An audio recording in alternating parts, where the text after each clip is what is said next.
Thank you for joining us on 1460 WVOX, America's great community radio station where many different voices are heard in the land. Opinions expressed on our community and open line programs are not necessarily those of the station, its management, or sponsors. As always, we're privileged to amplify the voice of the people here on Vox Populi 1460 and worldwide at WVOX.com for you and yours. VOX from Westchester and now all over the world. 1460 WVOX. Stay tuned now for Westchester Eye on the Radio with Peter Moses, John Sharan, and Ardina Seward on 1460 WVOX. Welcome, everybody, to Westchester Eye on the Radio. I'm Peter Moses with my co-host, Ardina Seward and John Sharan. I'm flipping it, John, since Ardina gets us all of our guests. You're just a flippable kind of guy. In fact, she should be named first now. Oh, no. Whatever makes you happy, Peter. Anyway, happy Martin Luther King Day. Thank you. Junior. I mentioned it. I mentioned it on our first program. And, you know, a lot of people point to him as being the start of, diversity and equal rights in this country. But we always remind people that on this day that it goes back even before Jackie Robinson. That in 1946, the year before Jackie Robinson came up to the major leagues, Harry Truman signed a bill which integrated our armed forces. And so on that day, we started to see the first small steps that really led to, a more integrated America. Interesting. I didn't know that. I mean, there were African Americans in the armed forces prior to 1946. There were, but there was a massacre. Most of them were cooks. Most of them were just not the Tuskegee Airmen, who many of them were Haitian Americans. Well, the Tuskegee Airmen had to be fought to get that, and they flew a fighter squadron out of North Africa, and the Tuskegee Airmen. As a matter of fact, a lot of people don't know one of the Tuskegee Airmen, with their greatest aces, actually lived in New Rochelle. And he actually had... Roscoe? No. I don't remember the fellow's name. Anyway, we got to move on. We have a guest. But you brought up Martin Luther King Day, and I just wanted to remind You're taking the military this. show, you're bringing it over here. Now just withdraw a Chinese curtain. There's no Chinese wall. There's no more talk about the military today. Okay? You're just mean. I am. Well, I give a shout-out to John Brown. Why don't you introduce our guest? Okay, our guest today is Sarmad Khojasteh. I pronounced it right because last week I mangled his name. And Sarmad is the hopeful Republican candidate for the office that was vacated by George Latimer. State Senate. New York State Senate. And he's here today. He's going to talk about his agenda. He's a novice in politics. He's 38 years old, handsome. He's a lawyer. He's got all the... What do his looks have anything to do with today? Because... Put on the radio. Because looks count, unfortunately, in politics. They shouldn't, but they do. We have a president who's absolutely physically repellent. Well, we're going to get to that. And besides physically... We're going to get to that. But now let's allow Sarmad to introduce himself. Well, thank you so much for having me. One correction, I am 36, so I'm 36. Even more of a novice than you're giving me credit for. Dang, you're hardly old enough to drink, boy. But go ahead. And so thank you so much for having me today. By way of background, my wife and I, we live in Bedford, New York. We have two small kids, 6-month-old and a 2-year-old. I'm an attorney. Both my wife and I are products of the American dream. Our families immigrated here 30-some-odd years ago. And From Iran. From Iran. My wife was actually born in Texas, but her family came from Iran. I was born in Iran, and we came over here and settled here in the summer of 1982 after the Islamic Revolution and then during the early years of the Iran-Iraq War. And, my parents, they raised my brother and I with, the best they could with lots of love. And they were also very educated. They were. My father, my father is a PhD. He's a polymer chemist at IBM. He's been there since we got here in 1982. My mother was a commercial layout design consultant at a firm that was affiliated with IBM. Today, she actually works at the DIA in Beacon as a docent. And we've had the opportunity to live the American dream. We ran a small business in Peekskill, New York, for about 25 years, a gas station convenience store that I worked at every Saturday. We are running in this campaign because we believe that many New Yorkers are working harder than ever and have less and less to show for it. And that American dream is just simply out of their grasp. They're unable to attain financial security and upward mobility, and we're running to promote policies that'll do that. And how did you end up as a Republican? I mean, most of the time, it seems, or much of the time, people who come to this country from other places and settle in this country, when they enter the political world, they enter as Democrats, which are considered the financial underdogs comparative to many Republicans, or the perception of many Republicans. How is it you ended up as a Republican? Well, I mean, interesting question, because obviously, one, I'm not sure that's true, that many immigrants... I changed my language. Sure, but so I think a lot of times it has to do with the politics of the country you're leaving and the relationship with the United States that ends up determining what the first instinct is to the political process in the United States. So Cuban Americans, when they got here, were mostly Republican. Sure. A lot of Iranian Americans, when they came here, because of a perceived thought that Jimmy Carter had lost Iran and allowed the mullahs to take power, were Republicans. But my story is actually a little different than that, because I'm younger, and that wasn't the experience that informed my politics. What informed my politics was in the midst of the financial crisis, when both the Bush administration and the Obama administration bailed out the largest financial institutions in the world at the very same time that 30 million small business owners and 30 million homeowners around the country lost everything.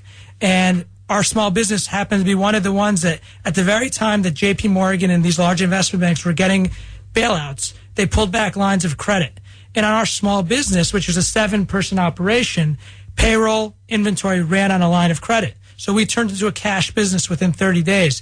My parents' hard work for 25 years, what was meant to be their retirement, disappeared in value almost over 50% within a few months. I know 2 people who lost their businesses during that situation for exactly the same situation. That the fact is that they were retail businesses that needed a line of credit, and they just didn't have one anymore. And I mean, it's crazy, but what ends up in what that showed me was Washington, any way you cut it, is captured by the special interests. So you can come at this from the Occupy Wall Street side, you can come at this from the Tea Party side. Both those groups ultimately identify the same problems with Washington and with the current political structure. That, you have a Washington that's paid for and brought to you by the largest and most powerful financial institutions, biggest corporate entities, biggest special interest unions and the like. Well, we're going to have to cut you off, because you hear the music. They don't when they're listening on the radio. It's like the Oscars are getting off the stage. But we're coming back to you. You're not getting kicked off the stage. We're just taking a fairly substantial break. This is Westchester Eye on the radio on WVOX, WVOX.com, and we'll be right back after a Fox News break and a Fox Business break. It's a long break, and it's our only long break, so we'll be back pretty soon, but not right away. Now you're cooking with gas. Progressive Cap Insurance and Affiliates. VOX. There's always something happening at 1460 on your radio. 1460 WVOX. Let's return now to Westchester Eye on the Radio with Peter Moses, John Sharan, and Ardina Seward on 1460 WVOX. Welcome back to Westchester Eye on the Radio. We have as our guest today Sarmad Khojasteh. He is running for the open seat that was created when our current county executive was the state senator, and his district includes Rye, Portchester, White Plains, Eastchester, and New Rochelle, Mamaroneck, Yonkers, Northeast Yonkers. So this is it's always been a very important seat for the state senate. That one more so than many others, because it's a very vibrant place, Westchester. And I'm curious, why did you decide to get into politics when you're still young and you're at the nascent stage of your legal career, working for a very well-known law firm? I joke with people that we're masochists. We just want to make our life harder. But no, we ultimately decided, my wife and I, that despite the political discourse driving a lot of folks to want to change the channel to wilt, just be disgusted by what's happening on both sides of the aisle, for us, it only raised the stakes. Again, our small business background is what informs us. What happened in 2009, 2010 to my folks, and what, my brother-in-law still owns a restaurant. He owns a couple restaurants in upstate New York. My father-in-law owns a restaurant in upstate New York. We have plenty of friends who are small business owners and the like. Coming from a lower income, middle income community in Poughkeepsie, New York, I just know that there's a lot of people that, what the government does or doesn't do can be outcome determinative in terms of what the opportunities they're able to afford their children. And, sitting this one out and allowing for, another successive election, which is, where both sides are going to come to these issues, thoughtlessly and without the true interests of Westchester's working families and small business owners and seniors in mind, but rather, some political gamesmanship and jockeying over, what leadership titles any particular member is going to have. It just wasn't acceptable to us, and it's not something we were willing to do. What can be changed? How can you impact change by going up there? Well, I'll tell you, it's a similar question. We were at a senior home over in North Castle, the Bristol, and someone, one of the seniors there said she found it inconceivable that I could on my own create the change that I was discussing in terms of bringing independent-minded, practical problem-solving to Albany that, looked beyond party labels and party lines. And, if voters are going to base this election on cynicism, then that's true. That it's going to be very difficult and it's not easy. And we're not running in this campaign, nor did we decide to run because it's easier, because there's some clear path to victory. We're doing it because it's important. But the reality is, for every New Yorker, whether you're on the left or you're on the right, if you want to see practical-minded problem solving and a bipartisan approach to governance take hold in Albany, you need to support campaigns like ours, irrespective of whether you have a policy disagreement on any given issue, because the fact of the matter is, if you're coming at these issues from the center left or the center right, the important thing is you're not coming at it with a visceral partisan approach that really puts politics above people, right? Like, we need to be voting for policies and people rather than political parties, and we need to be making sure we put people ahead of our politics. So then, in answer to my question, you're saying that you're not going to look at the political basis of an issue. You're going to try to work out something with the people out there through negotiation. Listen, we have our views about what works and what works best. And some of them are, I wouldn't call them ideological, but I certainly come to a lot of issues from the right. But that said, what we're not going to do is, if there's an important issue to Westchester's working families, that's what's going to inform us in terms of what our legislative agenda is. It's not going to be getting pushed down our necks by what's happening in Washington or by a national political party saying this should be your agenda, irrespective of what's happening in your district. A good example of this is the Democrats in the New York State Senate. They're insisting on wanting to pass a New York Health Care Act to turn New York into some single-payer state. This is exactly the type of legislative agenda that leaves many voters completely puzzled. Like, for 8 years, we heard about the Obama exchange in New York being great, and now because they want to win points with California Democrats or become some part of some national political discussion, they're setting a legislative agenda that's detached from the reality of the issues facing people in New York State, and specifically people in Westchester County. There's a lot of conflict, I think, same way you see it on a national scale, between rural, suburban, and urban issues, urban needs. How do you make things work in a situation like that? What are you going to do to try to advance the needs of your constituency compared to people who might live in a rural or an urban situation? I actually don't think that, when you think about the role government can play in people's lives, I don't think that the dichotomy between rural and urban or suburban necessarily is outcome determinative in terms of the legislative agenda you're choosing. And it doesn't. So, for instance, like we have a plan for small business entrepreneurs, meaning a first-time small business owner who's a dishwasher, a mechanic, a carpenter. When they're here, they're working hard. They want a leg up. They want to ultimately be the small business owner themselves. Well, whether you live in upstate New York or you live in Westchester or you live in the Bronx, this savings account that we're proposing creating, which would allow you to make tax-free contributions into a savings account that would grow over time, much like a 529, that's going to give you a leg up towards financial security. Like in 7 to 10 years, you'll be putting money away. It'll be growing. You'll of course have some capital gains tax at the federal level you have to pay when you pull the money out, but you'll still be seeing 80 to 85% of that growth, and you'll be able to put that into a brick and mortar shop. You'll be able to put it into a van. You'll be able to build it into tools that'll allow you to become the small business owner rather than the dishwasher or the mechanic or the carpenter. And you'll give people a pathway towards upward mobility and seizing control of their own destiny. But speaking of small businesses, you have a number of small businesses that are run by undocumented, particularly in areas like Portchester and Yonkers. So Mount Vernon. Mount Vernon. And but Peekskill. Mount Vernon is not his district. But the point being is that okay. So on one hand, you're saying that you're going to pave the way for small business owners to basically manage their own destiny. But on the other hand, what's going to happen to these small business owners that are about to get kicked out of the country? You have to wait. And we're going to have to wait until the goods are sold on the commercials. Unless it's Profit Zogo. That doesn't sound like a good. And we will be back to you, and hopefully we'll be able to resolve that issue on the other side of the commercial. Stay tuned, folks.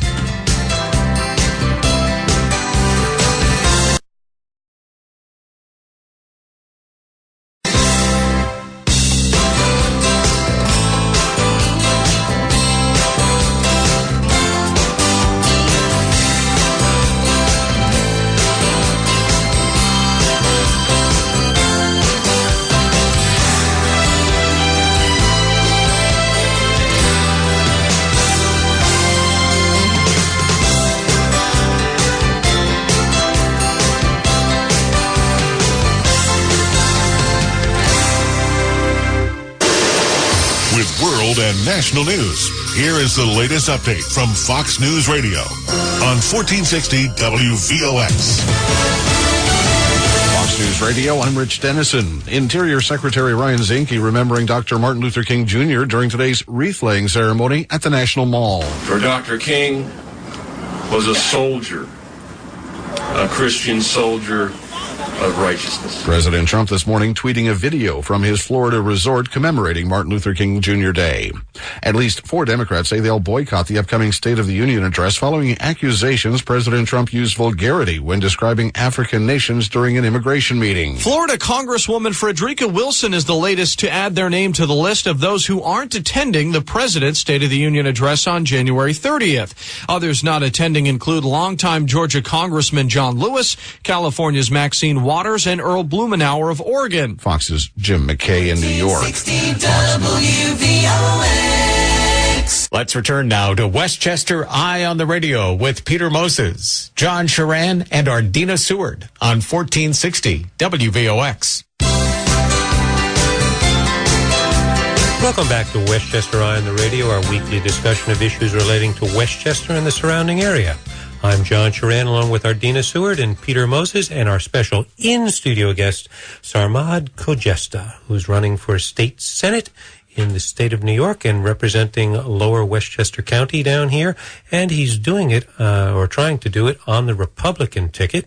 And Sarmad, we interrupted Ardina's question, so I'm going to toss it back to her and let her finish her question that she had asked just before the break. We had talked about, I think, the face of the Republican Party. And at this point, you are in a position where you may or may not have to defend the events that happened in the last 48 hours. allegations of racism, allegations of exclusion of minorities from the Republican Party. So how do you deal with that? Well, I mean, I think you also had a question regarding undocumented owners of small businesses. Undocumented owners of small businesses, yes. I just want to make sure that we answer it. We can answer that one first. Sure. So on the issue of undocumented, like, number one, our immigrant community, undocumented or otherwise, represent, folks who have all the attributes that most Americans define as Americanism. They're strong-willed, they're hungry, they're the most fearless people you'll meet. We need to put them in a position to succeed. But the reality of the matter is state officials and state legislatures need to be realistic and realistic with what we can do on the state level. Ultimately, the status of undocumented and dreamers is an issue for the federal government, and we need to invest our energy and our attention to encouraging federal responsiveness on the issue. This gamesmanship at the local level where we're just passing legislation as a form of protest or to demonstrate this is our view, it does nothing when the fact of the matter is state resolutions of these issues aren't constitutionally viable. We have Supreme Court precedent and a constitution that puts immigration in the control of our country's borders in the purview of the federal government. And New Yorkers should be, New Yorkers who care about the plight of the undocumented community in our state should be, on their phones, sending letters, voting based on this fact to encourage responsiveness from our federal legislators. Ultimately, governance is about priorities, and we're in the midst of our third presidential administration who's talked about immigration. I mean, the Bush administration actually did more to attempt to resolve the immigration crisis in President Bush's second term than the Obama administration did in the first 2 years of the administration when they had controlled both houses of Congress and had the presidency. And that's because there are political forces in this country who would rather leave these people in limbo so they could use them as a political pawn to get out votes than solve an issue that's critical to real people's lives. Can't really argue that fact. John and Ardina, I think that's a very it's a valid point. There are issues that either one party or the other likes to use as a tool and a weapon to curry support, and that could be one of them. Right. And Ardina's second question. And the second question was about the face of the Republican Party. How do you deal with I want to say consensus the orange-haired monster?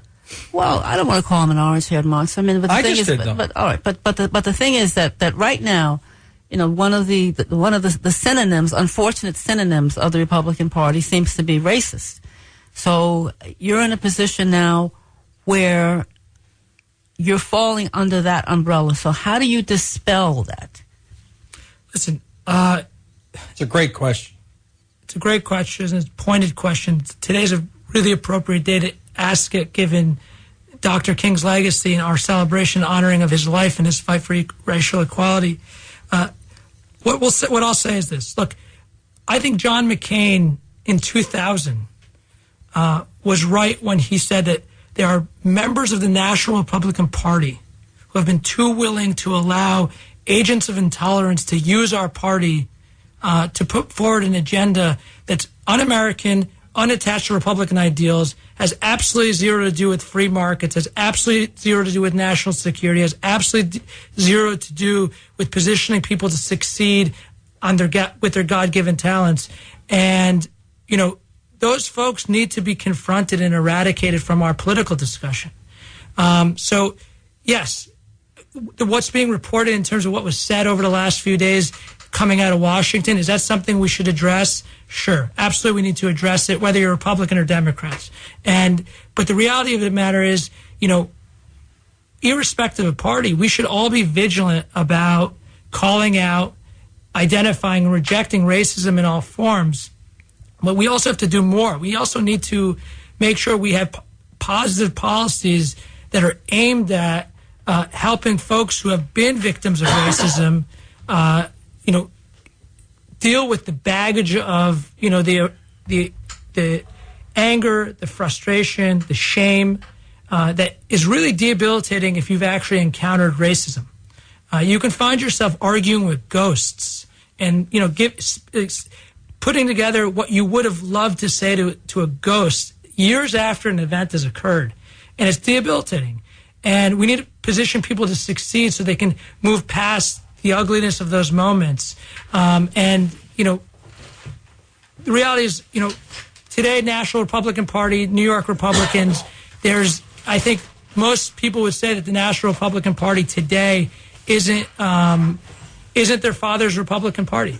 And, my view of the issue is, look, on a host of issues, the National Republican Party doesn't believe in federalizing issues, right? And I agree with them, right? And this just goes back to the question we were answering before the first longer break. Like, I want as many policies as possibly created, implemented, and designed at the state level. But how do you reconcile? I mean, how do you reconcile the fact that as a Muslim, that members of your own family were included in that travel ban, were affected by the travel ban imposed by your own party?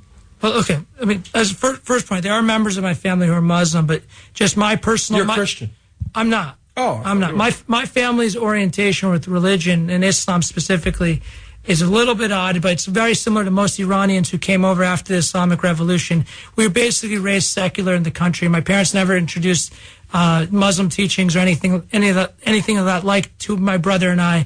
We're both, we're God-fearing, we're God-loving. My wife and I have discussed introducing religion for our kids, but I'm not personally of a Muslim faith. But that said, you're absolutely right that the travel ban did adversely affect my family, because when the United States implemented that travel ban, Iran actually implemented a reciprocal travel ban that said if you're an American citizen, you can't return back to Iran. And my mother-in-law wanted to go visit her sick mother in Iran and couldn't do so. My wife's aunt wanted to go to her daughter's wedding in Iran and couldn't do so. And so, obviously, there are policies with which I disagree. There's a tone and tenor of certain policy statements that have been made by the Trump administration with which I disagree. But I will say this, right? On the national economy, on national security, on deregulation and putting the power back into the private sector, there's a host of things that the Trump administration has done are bearing fruit today. I'm going to have to interrupt you. Before we go to break, pull out your pens and pencils and something to write on, and write down his website, Sarmad, SARMAD, the number 4, and then NY, so Sarmad4NewYork.com.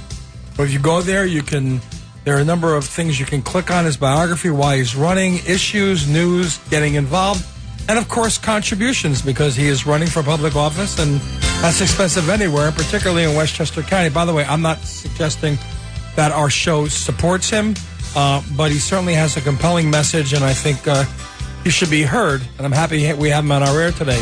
This is Westchester Eye on the Radio on WVOX, WVOX.com. On the right side of your radio dial. 1460 WVOX. Let's return now to Westchester Eye on the Radio with Peter Moses, John Sharan, and Ardina Seward on 1460 WVOX.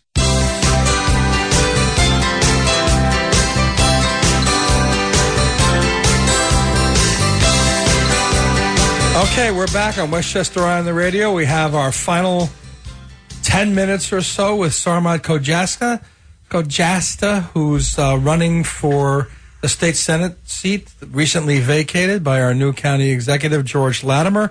Now, one of the questions, because I think it's sometimes difficult in Westchester or New York State to identify Republicans and where the core is, because you have people upstate who are very, very conservative, who are Republicans. You have people down here who are somewhat more liberal.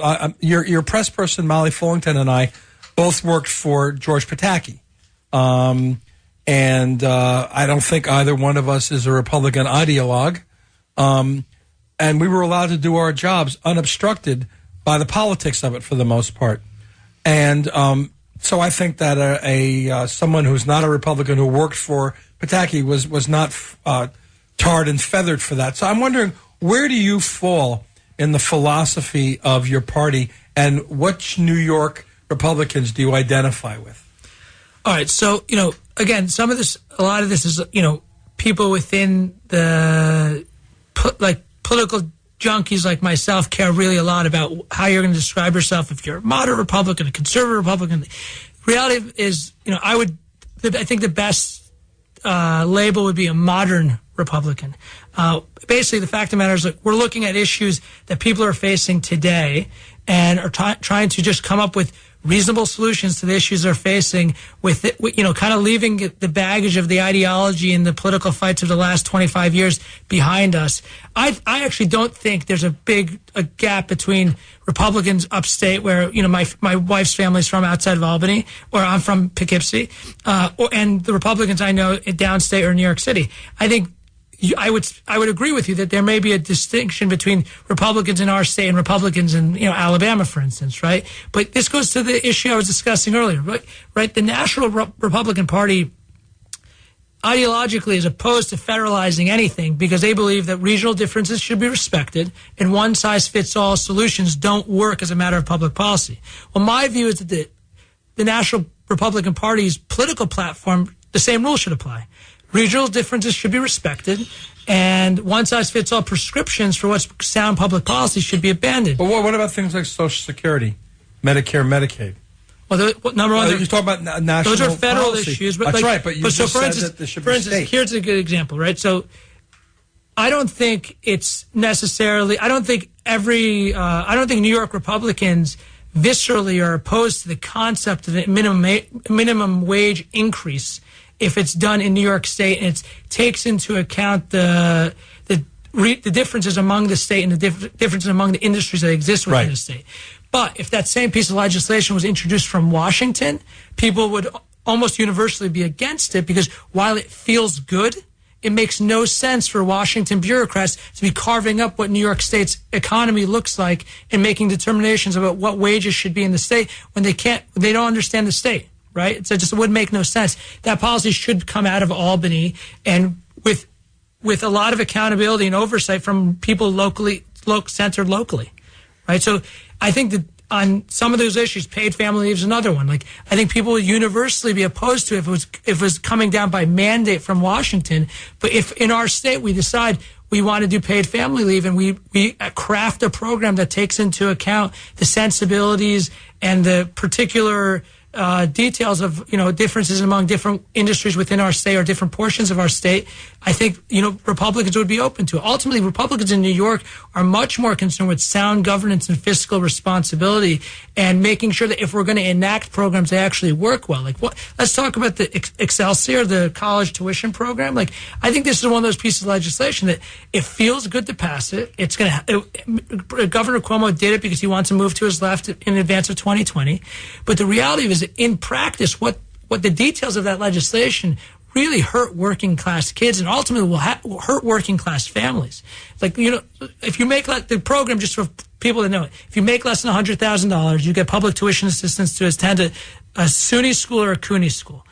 The problem is there's two folds from it. From the perspective of the students, you basically are telling working class kids that they need to make 30 credits a semester. And if they don't, 30 credits a semester. 30 credits a semester. Double up. Well, it's 30 credits a semester. And if they don't do it, they're going to end up having their public tuition assistance. I think it's 30. It's got to be 30 a year. That's correct. It's 2 semesters. 30 credits. If they don't do it, they're going to. That's an average semester. Correct. Yeah, it is. 5 classes of 3. Yeah, but if they don't do it, their public tuition assistance turns into debt. And the problem is a lot of working class kids, while they need their tuition leg up, for room and board, living expenses, they're still working. So I think a more practical program would be let's say you have to graduate within 6 years or graduate within some period of time, more than 4 years, or it turns into debt. Another aspect of it is once you graduate, you have to live and work in New York State for 4 years or it all converts into debt. So if you're a really great engineer and you go to Binghamton University or SUNY Albany and do great in oil and gas or whatever, and you get a great job in Texas or at Google, you can't take it. You're destined to work in the most expensive state in the country, where all the jobs happen to be in the most expensive city in the country, right? so that's one aspect. San Francisco's more expensive. Okay. By a lot. Okay. I'm sure that people in New York City feel better about the fact that San Francisco is more expensive, in fairness. I'm just correcting. But the other side of it is, this is a job killer for small colleges around the state in our rural communities. So as enrollment drops as applications start only going to the SUNY schools because of the public tuition program, because the states have actually put their thumb on the scale in terms of the smallest schools like Hobart schools will suffer. But listen, who are the first jobs that are going to get cut when enrollment goes? The security guy, the food worker, the maintenance keepers. Those are the first jobs that go. And listen, in those towns, each of those schools is like the IBM of their town. It's the only job there. And so you end up having government putting their thumb on the scale with a program that feels good, but the way it's getting done is really poor. And so I think Republicans in the state, if we're going to do things, let's do them right. Let's put ourselves in a position to actually have programs that work. Startup in New York is another issue, right? There's other programs out there that put more emphasis in the hands of investors and allow market forces to dictate outcomes more than, a bunch of different regions of New York State submitting plans to the governor, and the governor just picking which one he likes most. But all that's going to require nonpartisan cooperation, and how sure are you going to get that? Listen, are you friendly with Jeff Klein, in other words? I don't know him, but one senator at a time. We'll get it. All right? Pick another issue you're passionate about and give us your position. Listen, ultimately, I think that on the thing we're running on, most, focused on is providing upward mobility and financial security to lower income and middle income families in Westchester. We think that it shouldn't seem unattainable for two parents to save enough money to buy their first home, live in a town with a reasonable school district, and be able to have faith that their kids are going to have a better deal than they did. And today, with the skyrocketing cost of living and the high tax burden in the state, it's really hard to imagine those set of facts for a lot of people. That concept's completely out of grasp for a lot of people. So we want to help people buy their first homes with 529 style first home savings accounts that actually grow with the market, that don't just allow interest to accrue over time, but actually grow with the market.